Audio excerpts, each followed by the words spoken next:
All right, it is the end of a very interesting day, very difficult for me.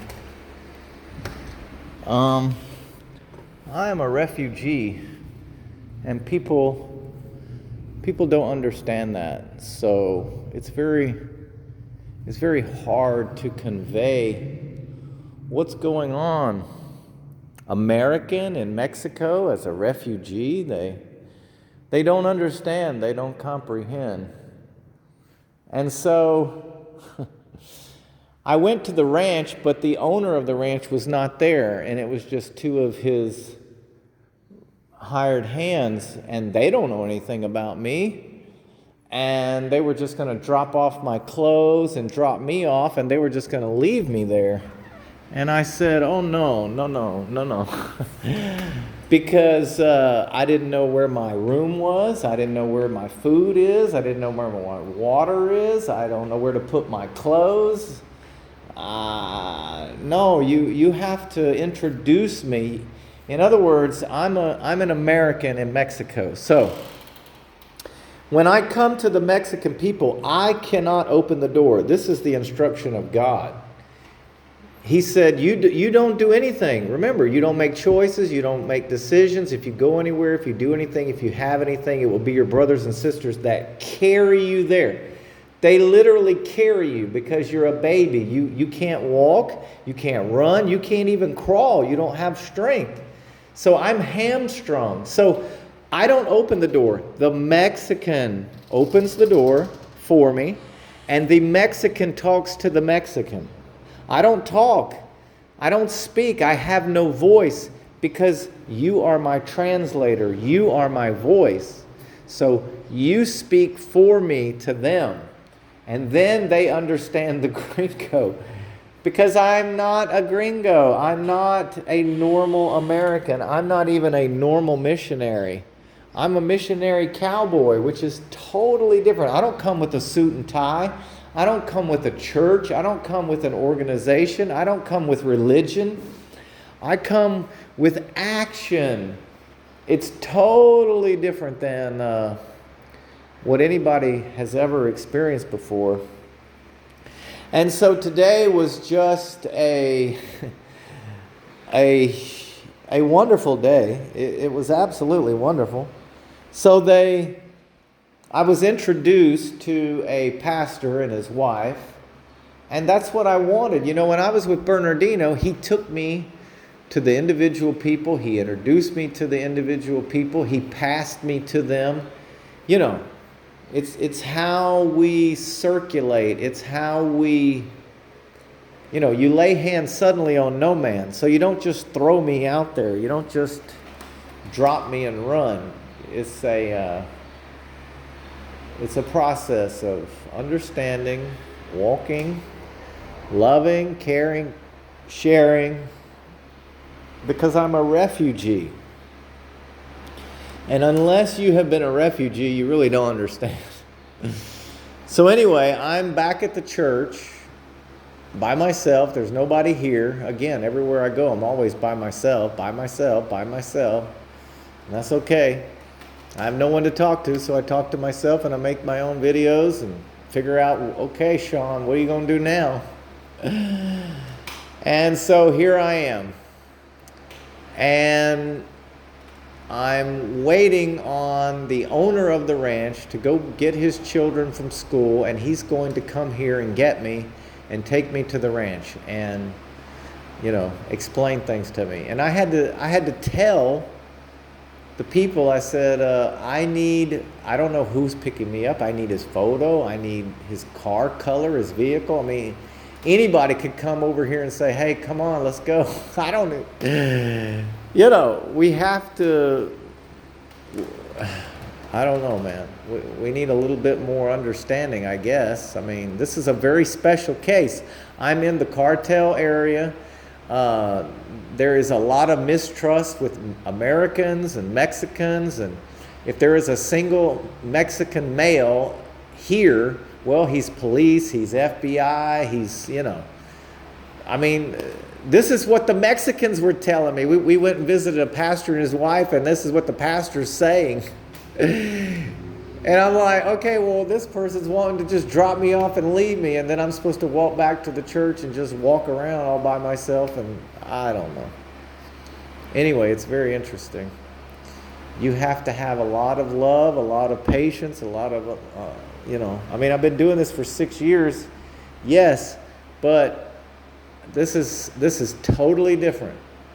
This is not like, everywhere that I've been. This is for a very specific reason: to get a wife, to get married, to get into the ministry, to get a radio program, music school, to go get a Ranch of Refuge. I'm doing things different now. So I don't understand anything. I don't know anything. That's nothing new. That's the way it's always been. I don't know how I'm going to live, how I'm going to survive. You're in a dangerous area. Everybody is saying, oh, this is very dangerous, very dangerous. You should go, you should leave, you should not be here. Again, it's no different than everywhere else I've been, but, this is more so, which I don't even care. It doesn't even matter. That's, if I had my choice, it wouldn't even matter, but I don't get to make choices and decisions. So, they've already talked about me getting a job and working and earning pesos and paying bills. And I'm like, guys, I'm a refugee. I'm an American illegal immigrant with no paperwork. I can't do anything. I have to get into the family of God. You have to feed me, you have to clothe me, you have to give me water, you have to build the Ranch of Refuge.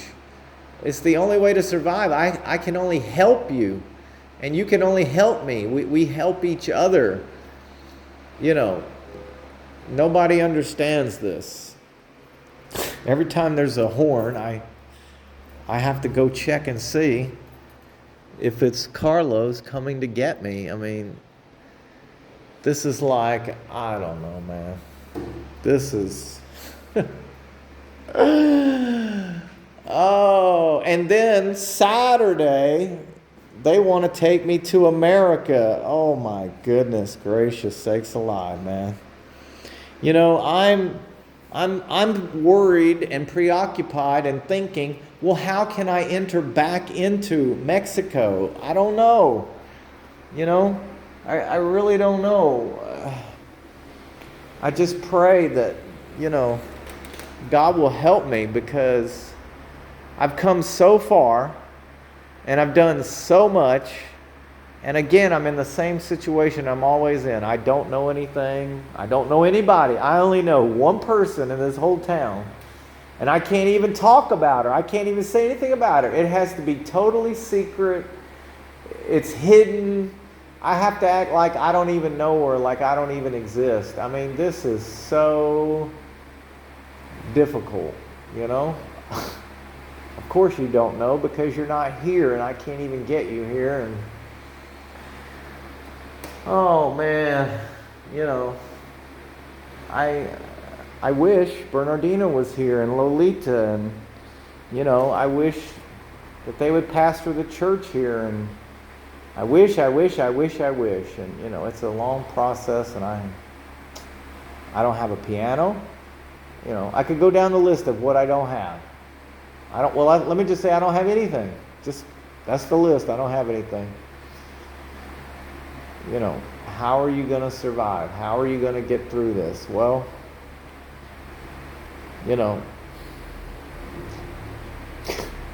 I wish I knew.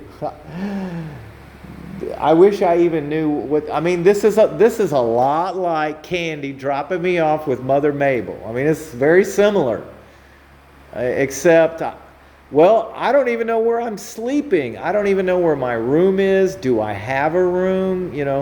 My clothes are right now sitting outside on a table at the ranch. It's across town, and where am I going to put them? I don't know. Where am I going to sleep? I don't know. My phone battery needs charging. There's just a million things that I don't know. I don't know. I don't know. I have to trust God. I have to blindly trust God. And I'm trying to explain it to the person that brought me here. Hey, you're the only person that I know. You're the only one that is in contact with me. You're the only one that is the reason that I'm alive. You can't abandon me. You can't leave me. I'm a baby. I am an infant. I can't. Finish the sentence. But she doesn't really understand. She doesn't understand my plight, my life, my past. She's seen the videos and the cute little animals and the farm and the ranch. Yeah, man, but you don't understand. It's a struggle every single day. There's no way I can convey the struggle. You're all alone. You're isolated. You're insulated. It's a blessing and a curse. Okay? I ate breakfast and we went and visited the pastor, so I ate a second meal. But where's that third meal coming from? I don't know. This is where you have to just have faith. I don't know nothing. What if he doesn't come? What if there's a miscommunication and he thought that I was going to meet him over there and now I'm stuck here and nobody knows where I am? I mean, literally, if my phone died, I'm cut off from the world and I'm right here. Hey, I have a fan. We got power, so, I'll be all right. But, this is not a normal American missionary, doesn't live like this. And that is what I never conveyed in my videos. I guess I painted a rosy picture. I guess I, hid the dark truth of how I live, how I survive, Oh my God, it's unbearable. Man, from just day-to-day living is just, it's questionable. 24 hours a day, 7 days a week. How am I going to live? How am I going to survive? What am I going to eat? What am I going to drink? And then there's days and weeks and months and years that there is nothing to eat. There is no water. You go without and you just, you're slowly dying over time. But the people that you're with don't understand that because in other words, listen. In other words, right now, this is my house. This room is my house right now. But there's no food, there's no water. But in your house, there is food, there is water. So you don't really understand my refugee status. You don't really understand what it's like to not have anything. And then you say, well, go get a job and make money. Again, you don't understand Mexico. I don't speak Spanish. I don't have papers. Where do you expect me to go get a job? And then everyone tells me, don't walk around by yourself. Don't go anywhere. Don't do anything. They will literally get you off the street. You just don't understand. I wish you were here. I wish you were here so that you would understand. But it's okay. I'm going to try to be more realistic, more truthful, showing you the ordeal, because my Proctor family, they loved me, they cared about me, but they didn't understand my needs. Well, you're a gringo, you're an American, you got debit card, you got money, you got people, they'll help you.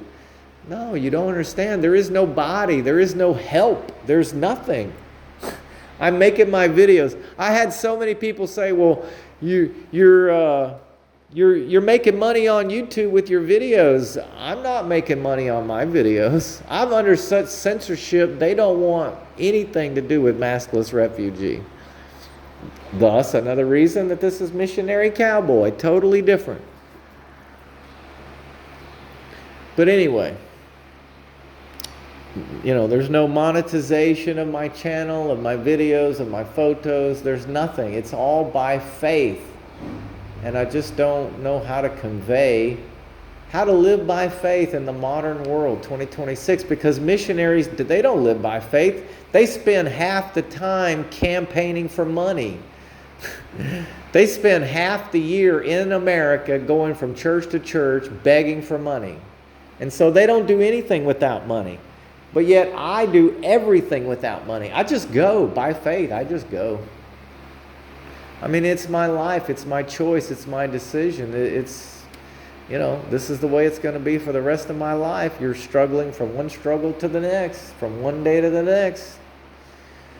Hey, it's worth it. No mask, no vaccine. Kill me.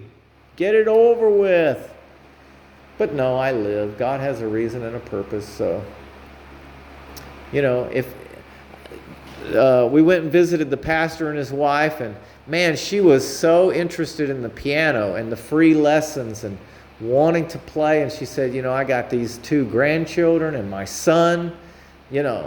She's thinking and visualizing, and I'm like, music is in your heart, not in your head. That's lesson number 1.